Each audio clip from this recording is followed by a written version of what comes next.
Hello friends, so welcome to my YouTube channel. Ten tuna hin say diu chula online earning langsang kahin say. Then I just abula kona zone again in that pedi winong kahin team ve. Okay, kipan masang kamin chula bunga hin kipan ka video ha abula kona zone again in that pedi kipat hu kahin say. Na ten kachin la thane long set and like share subscribe hin ball pedi winong kahin team ve. Cha screen ahi kahin pedi hin. Cha ga say ga ikhat masang ahi online earning kiti hi Atah yung min atlem yung min na chu hi diu hin example la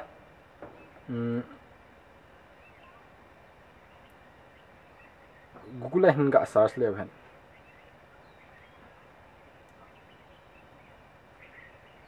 online earning ti la how to make money online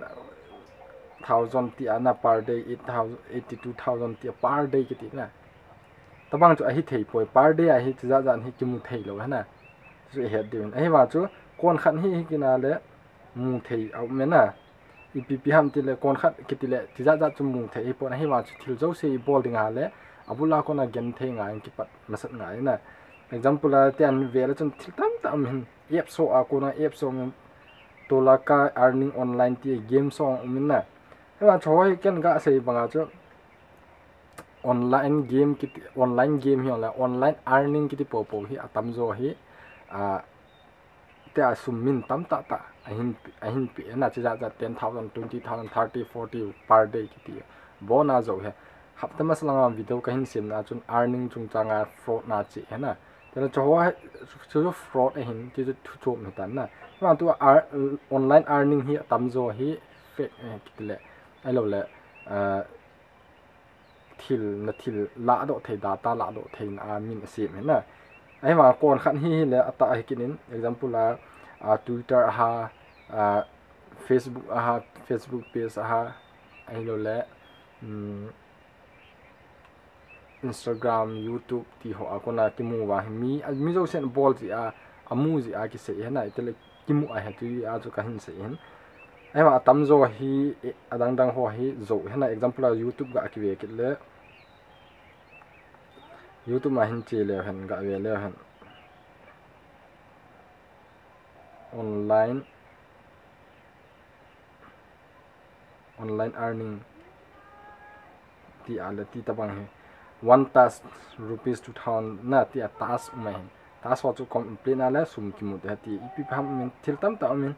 ta mi su boy na che keu se ti ho keu se igel wa la ki mu in ta ti bol wa le khasim yong chawai the hena je na chu le khasim lang yong in sung na vet na them khat bol de hena bol long thil example la chu chum pass copy pass na ko na hai earning bol the ti ki na ten apps lang sang ga ki le apps a he ti apps epp apps ahin koi ki na cho apps a ko sum mu the ti cho he khat ga ke saying le tu e hol langang ha chi pen elo le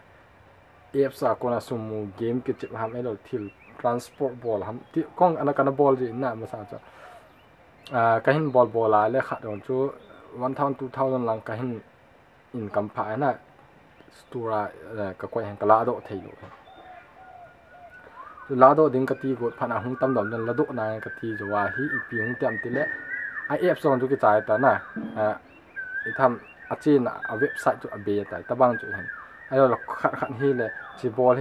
ball in til ama ho apps a kona chu sum mu jo na ten la kon khat hi kina le apps dung zu ya chu na data ho a clearing le na ho chu hen hi ya online apps a hi lo la online earning ti ki ti po a hi mo bol lo na pha cha he lo wa le chu hin het sa aji chu apps langsang hi le vela chun apps a hui le app store hon vela chun ti a hon anui lang chil chun za star ham comment ho vet masat na comment ho phaja vet na time waste ti ho money waste ti ho ho bol le na 5 star be 4 star be hi ai tele a download na download mi za nin download nam chong hu vet ngai ha cho ho vet jo ten le bo thil download ding chu khin tiam ve ki pan bula ko na zo again